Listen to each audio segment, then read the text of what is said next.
Hi students, आज के इस वीडियो में हम स्टैंडर्ड 9 का थर्ड टॉपिक करंट इलेक्ट्रिसिटी के बारे में पढ़ने वाले हैं।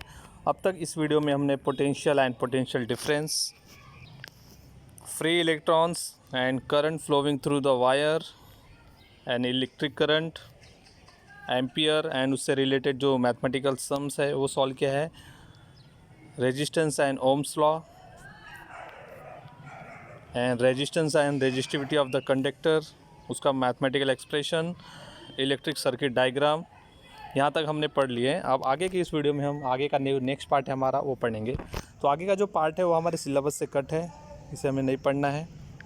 नेक्स्ट पेज पे आते हैं। पेज नंबर 36 का पूरा जो चार्ट है वो सिलेबस से कट है। Next page number 39, conductors and insulators. तो यहाँ से हमारा टॉपिक स्टार्टिंग होता है। तो फर्स्ट हम यहाँ पे कंडक्टर्स क्या होते हैं और इंसुलेटर्स क्या होते हैं वो डिस्कस करते हैं। कंडक्टर्स, दो substance which have very low resistance और कॉल्ड कंडक्टर्स। मीन्स जो भी सब्सटेंस है जिसका रेजिस्टेंस वेरी बहुत लो होता है, जिसमें जो हमारा प्रतिरोध है, मीन्स स्पीड ब्रेकर बोल सकते जिसे हम रेजिस्टेंस को, अगर वो बहुत ही कम अप्लाई हो रहा है तो वो हमारा कंडक्टर्स होगा। Current can flow easily through such materials. अभी कंडक्टर्स में क्या होता है, करंट आसानी से फ्लो हो सकते हैं। नेक्स्ट है insulators, those substance which have extremely high resistance and those which current can not flow are called as a insulators. मतलब जिसका रेजिस्टेंस बहुत हाई होता है और जिसमें करंट सप्लाई नहीं हो सकता उसे हम इंसुलेटर्स बोलेंगे। तो जितने भी नॉन मेटल्स हैं जस्ट लाइक प्लास्टिक्स, वुड, ये सब इंसुलेटर्स में आते हैं, और जो मेटल्स हैं वो सब कंडक्टर्स में आते हैं just like irons.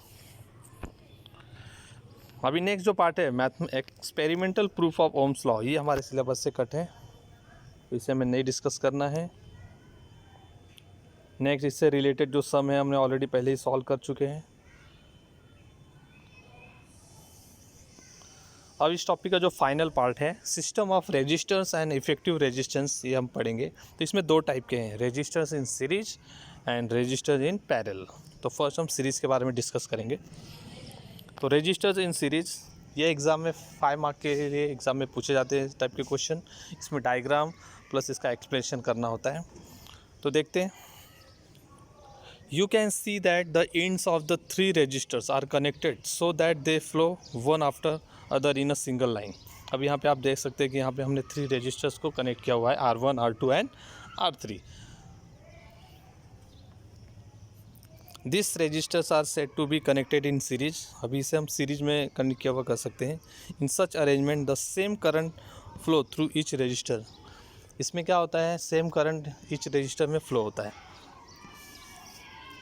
The value of current is I, यहाँ पे जो करंट का जो वैल्यू है वो आई है, and the potential difference between point C and D is V. अब पोटेंशियल डिफरेंस जो है पॉइंट सी एंड डी के बीच का वो वी है। The 3 resistors R1, R2 and R3 are connected in series in the circuit if V1, V2 and V3 are the potential difference of every resistors R1, R2 and 3। Means जो हमारे resistors है R1, R2 and 3, उनके बीच का जो potential difference है वो हमारा क्या है, V1, V2 एंड V3 है। तो V is equal to V1 plus V2 plus V3। Question number 1, if RS as for series is the effective resistance between point C and D, then according to the Ohm's law V is equal to IRS। Means V का जो value होता है IR के बराबर होता है, तो हमने यहाँ पे सीरीज में कनेक्ट किया तो IRS। then V1 is equal to IR1, V2 is equal to IR2 and V3 is equal to IR3. Substituting this value in the equation 1, अभी ये जो V का वैल्यू हमने निकाला है V1, V2, V3 का, वो हम इक्वेशन 1 में पुट करेंगे। तो IRS is equal to IR1 plus IR2 plus IR3। तो यहाँ पे आप देख सकते हैं कि I जो है कॉमन है इस टर्म में, तो हमारा कैंसिल हो जाएगा। तो हमारा फाइनली क्या बचेगा, RS is equal to R1 plus R2 plus R3। If n resistor are connected in series, अगर हमने एन रजिस्टर्स कनेक्ट किया, मीन बहुत सारे रजिस्टर को कनेक्ट किया, तो RS is equal to R1 plus R2 plus R3 plus dash dash dash RN। Means सभी resistors को हम ऐड करते चलेंगे। तो यहाँ पे मैथमेटिकल एक्सप्रेशन हमारा कंप्लीट होता है। तो एग्ज़ाम में यही पूरा हमको डिटेल में लिखना होता है डायग्राम के साथ। If resistors are connected in series, तो उसका क्या क्या इफेक्ट पड़ते हैं अगर हमने कनेक्ट को रजिस्टर को सीरीज में कनेक्ट किया। तो first point, the same current flow through each resistors. इसमें क्या होता है, जो सेम करंट ईच रजिस्टर में फ्लो होता है। The effective resistance of the resistor is equal to the sum of their individual resistance. मतलब इसका जो इफेक्टिव रेजिस्टेंस होता है, फाइनल रेजिस्टेंस जो होता है, वो उसके इंडिविजुअल रेजिस्टेंस के एडिशन के बराबर होता है। The potential difference between the two extremes of the arrangement is equal to the sum of the potential differences across individual resistors. The effective resistance is larger than each of the individual resistors. मतलब इसमें जो effective resistance होता है finally वो individual resistors से greater होता है. This arrangement is used to increase the resistance in the circuit. अब ये जो अरेंजमेंट होता है रेजिस्टर्स सर्किट में रेजिस्टेंस को इंक्रीज करने के लिए किया जाता है। तो इससे रिलेटेड हम एक मैथमेटिकल सम्स देखते हैं। Example number 1, 3 resistors having resistance 15 ohm, 3 ohm and 4 ohm are connected in the series. What is the effective resistance of the circuit. यहाँ पे हमको इफेक्टिव रेजिस्टेंस फाइंड आउट करना है। तो यहाँ पे हमको गिवन पार्ट में जो दिया है R1 15, R2 3 एंड R3 4।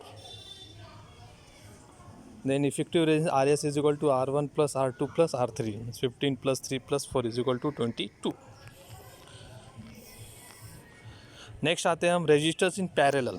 अगर हमने पैरेलल में कनेक्ट किया रेजिस्टर्स को तो क्या उसका इफेक्ट पड़ता है देखते हैं। तो आप डायग्राम में देख सकते हैं हमने यहाँ पे R1 R2 R3 को पैरेलल में कनेक्ट किया। पैरेलल मीन्स 1 by 1 मीन्स एक ऊपर है तो उसके नीचे दूसरा, फिर उसके नीचे तीसरा। Resistors are connected in a parallel when their ends are connected at the both side of as shown in the given figure. The figure shows 3 resistors R1, R2 and R3 connected in a parallel between point C and D. तो यहाँ पे जो 3 registers है हमारे R1, R2, R3 वो parallelly connect हुए point C and D के बीच में। V is the potential difference between these 2 points. मतलब इनका जो पोटेंशियल डिफरेंस है वो V है। Let I1, I2 and I3 be the current flowing through R1, R2 and R3. Means resistors R1, R2 and R3 के बीच में जो current flow हो रहा है वो I1 है, I2 है एंड I3 है। Then the total current flowing through the circuit is I is equal to I1 plus I2 plus I3। Equation number 1। Let RP, P for parallel, be the effective resistance between point C and D according to Ohm's law. I is equal to V upon RP and I1 is equal to V upon R1, I2 is equal to V upon R2, I3 is equal to V upon R3. Substituting this value in the equation 1, then V upon RP is equal to V upon R1 plus V upon R2 plus V upon R3. यहाँ पे आप देख सकते हैं कि जो numerator में V है वो कांस्टेंट है, तो हमारा वो कैंसिल हो जाएगा। तो हमारा फाइनली क्या बचेगा, 1 upon RP is equal to 1 upon R1 plus 1 upon R2 plus 1 upon R3. If n resistors are connected in a parallel, then 1 upon RP is equal to 1 upon R1 plus 1 upon R2 plus 1 upon R3 plus dash 1 upon Rn. If a number of resistors are connected in parallel, अगर हमने parallel में register connect किया तो उसका क्या effect पड़ता है देखते हैं।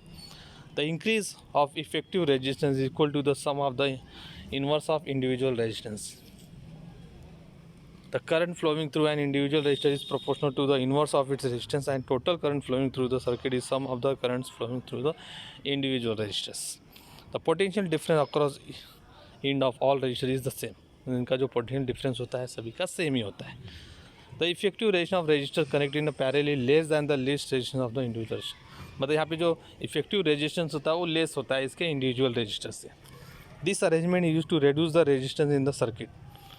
अभी ये जो अरेंजमेंट होता है पैरेलल का वो कहाँ पे यूज़ होता है, रेजिस्टेंस को रिड्यूस करने के लिए।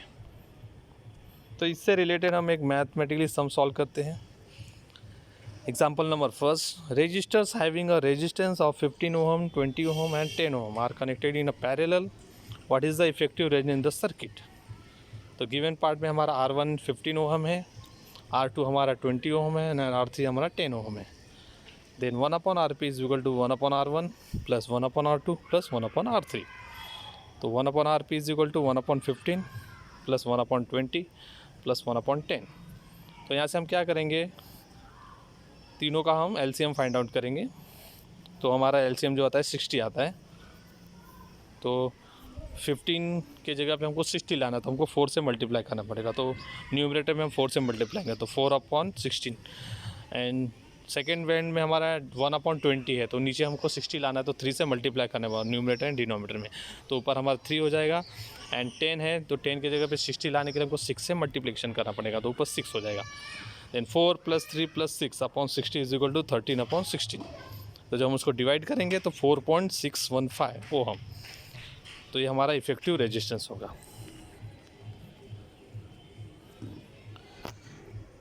नेक्स्ट जो पार्ट है हमारा डोमेस्टिक इलेक्ट्रिकल कनेक्शन, ये हमारे सिलेबस से कट है।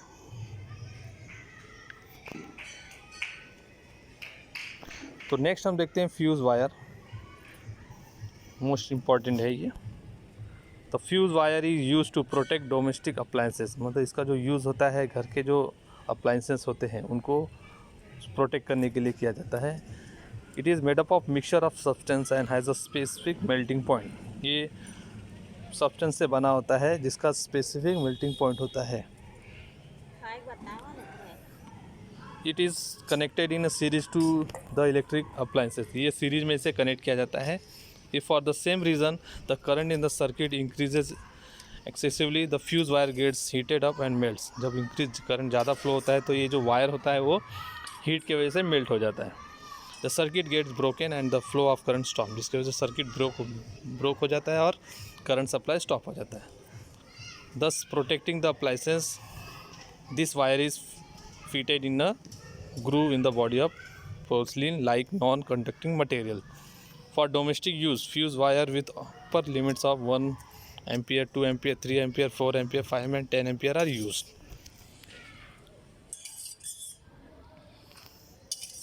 Next are precautions to be taken while using electricity.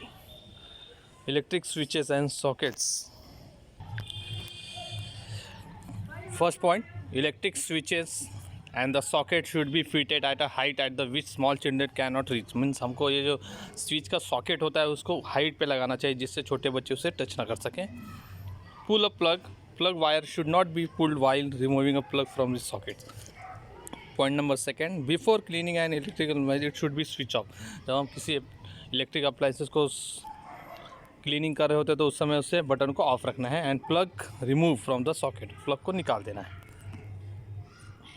Point number third, once hand should be dry while handling an electric appliances.